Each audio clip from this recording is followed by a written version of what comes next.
Monsieur l'ambassadeur, nous sommes de différents mouvements citoyens réunis autour de la coalition Le Congo ne pas à vendre. On a été au courant, on a été informés et sensibilisés sur la décision de la justice suisse sur l'affaire Glencore. Et la justice suisse a imposé à Glencore de payer une amende compensatoire de 150 millions. Une amende qui doit en principe maintenant là bénéficier aux populations suisses, qui du reste n'ont pas été directement victimes de faits de corruption de Glencore. Et nous, tant que la population ici représentée, nous protestons cette mesure. Nous demandons au gouvernement suisse, ensemble avec la population congolaise, de réfléchir sur le mécanisme qui permettront aux vraies victimes de faits de corruption de Glencore de bénéficier de ces 150 millions-là. Parce que nous, à notre niveau, nous estimons que c'est injuste. Une population suisse ici qui n'a pas été victime et bénéficier de cette somme qui est énorme, pendant que les vraies victimes resteront de vivre dans la précarité. Et nous protestons. Et c'est pourquoi nous sommes venus là pour vous manifester notre position, et qui est la position de la population congolaise. On peut pas bien comprendre ce qui dit votre législation, mais d'un autre côté, nous estimons que nous sommes les vraies victimes. C'est à nous de réfléchir avec vous quels sont les mécanismes qui vont nous aider, ou soit qui vont aider la population congolaise qui était la vraie victime de bénéficier de ces fonds-là. C'est un peu ça l'essence de notre manifestation ici devant votre ambassade. Très bien. Merci beaucoup. Et bonjour et bienvenue ici à l'ambassade de Suisse. Je vous félicite d'abord. Non, mais je parle à haute voix, je suis pas. Voilà. Mais je vous félicite tout d'abord déjà voilà, de prendre vos droits citoyens au moins de manifester, de venir exprimer votre opinion. C'est très important. Ça fait partie d'une démocratie vivante, que vous en vivez dans une, et ça c'est très important. Donc merci beaucoup à vous toutes et tous de votre engagement pour votre pays. C'est important de le faire et c'est important de hausser la voix si on n'est pas d'accord avec quelque chose qui se passe ici. Donc merci déjà pour ça. Le Congo n'est pas à vendre, le consortium est bien connu à cette ambassade aussi. J'imagine que vous le savez, vous avez certains leaders des différents groupements qui sont venus nous voir déjà. On avait expliqué notre position déjà dans le temps. Donc on est d'accord qu'aucun crime ne devrait être payé. Ça veut dire si quelqu'un a commis un crime, il ne devrait pas encore faire des gains avec tout ce qu'il fait. Là, on est tout à fait d'accord. Mais quand on entame une procédure légale, il y a toujours aussi l'entraide judiciaire. Donc quand les autorités suisses ont demandé aux autorités congolaises de coopérer afin de pouvoir avoir suffisamment de matière pour une condamnation, les autorités congolaises n'ont pas coopéré avec la Suisse. Et vu qu'il n'y a pas eu cette coopération-là, nous, on n'a pas une base légale en Suisse pour restituer de l'argent qui a été la décision d'un tribunal en Suisse. Donc il y a un manque de base légale pour le faire. Ça ne veut pas dire que moralement, vous n'avez pas le droit de demander cet argent. Je suis tout à fait d'accord, les victimes, elles sont ici au pays. Même s'il y a toujours, vous voyez, quand il y a une entreprise qui crée un dommage, en quelque sorte, il y a aussi un dommage de réputation. Et le dommage de réputation, il revient aussi à mon pays. Sinon, vous ne serez pas là aujourd'hui pour protester. Donc, en quelque sorte, mon pays, il subit aussi de chaque condamnation. Dans un monde parfait, on n'aurait pas de condamnation. Mais il ne faut pas oublier que l'entreprise en question et les autorités congolaises se sont mis d'accord aussi. Et il y a eu aussi une autre somme qui a été payée de 180 millions de dollars. Et je ne sais pas où cet argent-là est allé. Ça, c'est peut-être aussi la question qu'il faut se poser en tant que citoyen. L'argent que votre gouvernement a pris de l'entreprise en tant qu'indemnité, en tant qu'amende, il est où cet argent-là? C'est aussi ça une question légitime, selon moi, qu'il faut poser. Mais dans tous les cas, voilà, on est en contact avec vous déjà depuis. Je trouve que vous faites votre travail, ce qui est important. On a pris note de votre engagement. Je vais certainement faire rapport aussi aux autorités en Suisse pour dire qu'il y a les citoyens congolais qui tiennent à cette question et qui mettent la pression et qui souhaitent que aussi les victimes ont accès, ceux qui ont subi. Voilà, donc je vais passer le message. Soyez rassurés qu'on va le faire. Peut-être l'une de nos recommandations ici, tant que le mouvement citoyen, parce qu'on s'est dit que oui, on comprend la difficulté légale que vous pouvez avoir parce que notre gouvernement n'a pas voulu coopérer. Mais nous estimons, vous avez des agences de développement ici par exemple, on peut voir ensemble avec vous dans quel mécanisme prendre par exemple cet argent-là pour appuyer les différentes actions de développement. C'est aussi une piste. Pour nous, on veut juste voir que cet argent soit rapatrié. On peut le constater par rapport par exemple à l'aide suisse en République démocratique du Congo. On va juste constater que non, pour l'année prochaine, ce sera un peu plus élevé. Là, nous serons appréciés en se disant que non, voilà notre argent.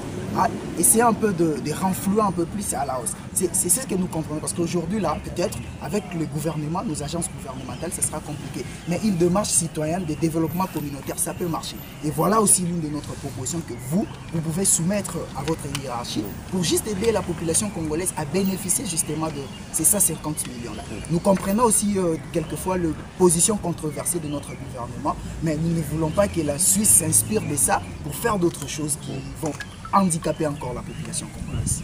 Non, je suis tout à fait d'accord avec vous et je vous rassure que dans d'autres pays où on a bloqué de l'argent et où il y a eu une entraide judiciaire, c'est exactement ce qu'on a fait. En Tunisie, en Angola, Haïti, etc. Il y a eu plusieurs pays où c'était exactement de cette manière-là, où l'argent est retourné au pays à travers des projets de développement. La RDC est un pays prioritaire pour la coopération suisse. On est engagé depuis une bonne vingtaine d'années chez vous au pays avec des projets de développement et ça va continuer. Et je suis sûr, un jour, quand vous seriez entendu et qu'on donnera peut-être, vous savez, les lois, elles sont là, elles sont en vigueur, elles sont appliquées, mais ça ne veut pas dire qu'on ne peut pas changer les lois non plus. Vous savez, il y a aussi des voix qui demandent peut-être la même chose chez nous aussi. Et un jour, quand on aura une base légale qui permet de le faire, soyez rassurés qu'on va le faire. La RDC reste un pays ami, un pays prioritaire, et si on a le moyen de faire rentrer de l'argent à travers nos projets, on va le faire. Soyez rassurés. Et aujourd'hui, qu'est-ce qu'on peut dire par rapport à notre revendication? Qu'est-ce qu'on va dire à la population congolaise ici représentée par rapport à notre revendication? Écoutez, mais je ne sais pas ce que vous allez dire, parce que vous êtes libre à dire ce que vous voulez. Non? Mais vous allez dire que vous avez pu échanger avec l'ambassadeur, vous avez pu parler de votre souhait, de votre revendication, qu'on a pris note, qu'on a aussi expliqué notre point de vue. Ils disent qu'aujourd'hui, la base légale, elle est inexistante. Et malheureusement, vu qu'il n'y a pas eu d'entraide judiciaire, on n'a pas la base légale pour retourner cet argent maintenant. Mais que voilà, ça c'est le moment aujourd'hui. C'est le cas, mais je vais faire le suivi de mon côté. Et notre porte reste ouverte pour le dialogue tel qu'on l'a eu déjà avec le Congo n'est pas à vendre, avec la société civile, vous êtes aussi nos partenaires dans plusieurs projets qu'on mène ici dans ce pays. Et c'est quelque chose qui nous tient à cœur et on va continuer à travailler avec vous aussi, parce qu'il y en a beaucoup de chantiers dans votre domaine qu'il faut suivre. Donc voilà, la Suisse restera à vos côtés. Les amis, j'espère que vous avez s'il vous plaît, pardon, s'il vous plaît, ambassadeur, est-ce qu'il y a moyen de créer une commission pour travailler, de savoir comment expatrier ces fonds?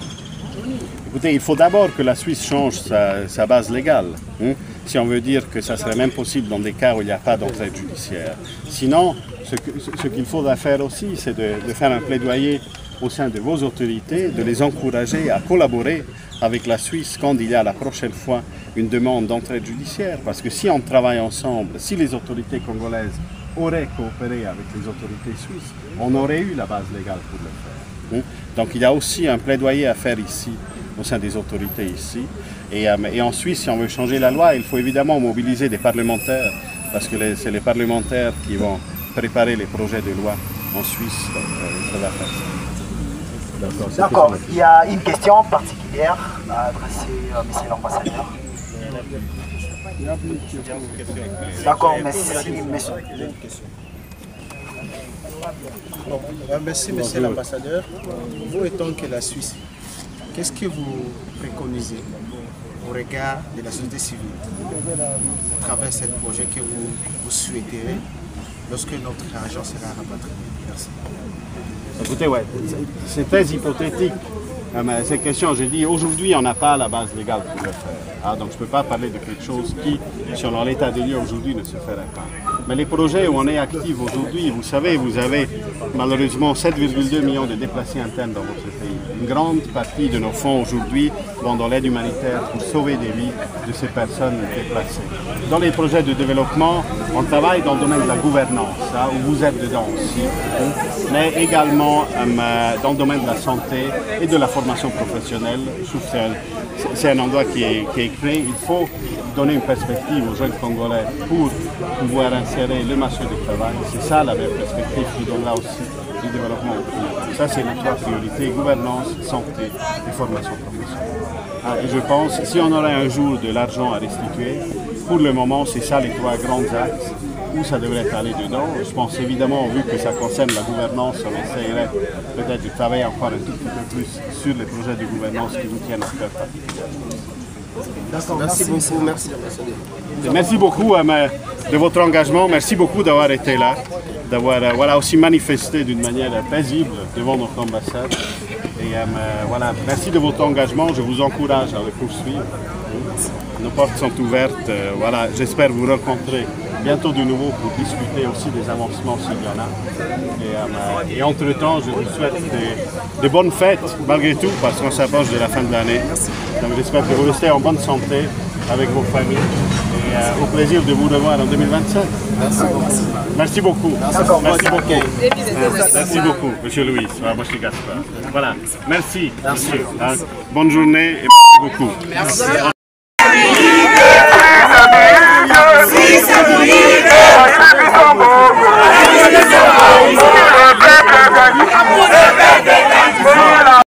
Qu'il se pose un problème juridique.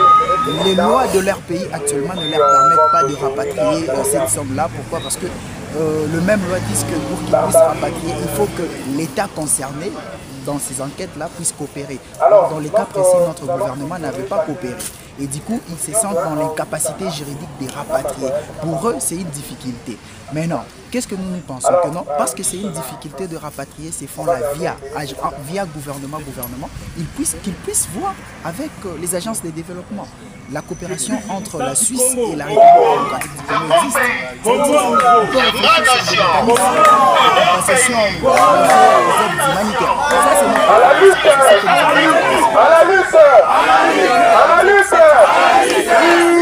à moitié, oui, mais parce qu'on est en train de croire que nous allons continuer nos activités jusqu'à ce qu'on puisse trouver gain de cause. Ces 150 millions doivent retourner en République démocratique du Congo, quelle que soit la manière où on est. Et dans ce discours, il a dit qu'il y a 180 millions qui ont été rapatriés. Non, justement, notre gouvernement aussi en est quelque chose. Le gouvernement et l'entreprise ils ont signé un accord qui protégeait, qui immunisait presque Glencore. Un accord où Glencore a essayé de verser 180 millions au gouvernement congolais. Et c'est sur base de cet accord-là que je suppose qu'il n'a pas permis au gouvernement congolais de coopérer avec la justice suisse. Parce que dans cet accord-là, il a été clairement dit que le gouvernement congolais ne peut plus suivre Glencore, ne peut plus poursuivre Glencore. Vous voyez? Et du coup, c'est justement aussi la faiblesse de notre gouvernement. Ça, c'est la faiblesse de notre gouvernement. Pourquoi vous faites signer un accord qui protège une entreprise qui est coupable de faits de corruption? Pourquoi? Vous voyez? Ils nous ont mis dans une situation, en quelque sorte, on ne sait pas aussi s'en sortir avec le gouvernement. Donc, du coup, notre gouvernement est aussi responsable. Et qu'est-ce que vous recommandez après ces sit-ins, notre recommandation c'est plus au gouvernement suisse qu'ils puissent réfléchir. Nous comprenons un peu ce que ça veut dire leur législation actuellement en matière de rapatriement de ces fonds. Mais nous essayons de leur demander de réfléchir sur des mécanismes. Il y en a tant. Il y a une coopération ici Suisse République démocratique du Congo, qu'ils puissent réfléchir ensemble avec nous, la société civile SEMPAV en particulier, sur des mécanismes qui nous permettront justement de rapatrier ces fonds-là. Pas forcément via les agences de gouvernement, mais peut-être via les structures de coopération des organisations de la société civile. Merci. C'est un peu par rapport rapport à la manipulation de M. Grégoire sur notre sol congolaise qui a volé nos biens. L'État suisse avait demandé que la République démocratique du Congo puisse mener des actions d'investigation sur le dossier commun. Mais fort malheureusement que ce qui n'était pas fait suite à l'irresponsabilité de l'État congolais. Et nous, étant que peuple, on n'a qu'une seule fois de pouvoir réclamer. Et en tant que société civile, quelles pensez-vous du fait que, parce que l'ambassadeur a souligné que voilà, il y a aussi un montant qui a été viré auprès du gouvernement congolais. Il a parlé de 180 millions de dollars. Alors je ne sais pas si vous êtes au courant et cela n'est pas en train d'affaiblir votre plaidoirie. Bon, non, nécessairement non, parce que cela démontre aux yeux des Congolais et la population abandonnée que nous sommes, combien de fois les autorités n'ont pas la bonne foi de pouvoir aider notre nation. Et si nous faisons pression afin que les choses vont en mieux, voilà, aujourd'hui on a découvert une autre réalité et que nos autorités fait partie de ces criminels-là qui nous maltraitent. Voilà, c'est un peu ce que je peux dire par là. Et vous, en dernier lieu, quelles sont les recommandations que vous faites ou quelles sont vos attentes après ces sites? Bon, notre attente, c'est clair parce que nous avons demandé à l'autorité ou l'agence de la Suisse, comme ambassadeur, ici que s'il s'agit des actions à mener par rapport à rapatriement de cet argent, cela peut passer par des aides humanitaires pour que les 20 victimes que les Congolais que nous sommes, pour que nous soyons les bénéficiaires, parce qu'il y a plusieurs agences de la Suisse, ici à la République démocratique du Congo. Ça peut aider même les victimes de guerre à l'est de la République démocratique du Congo, et voire même les démunis qui sont dans la ville de Kinshasa.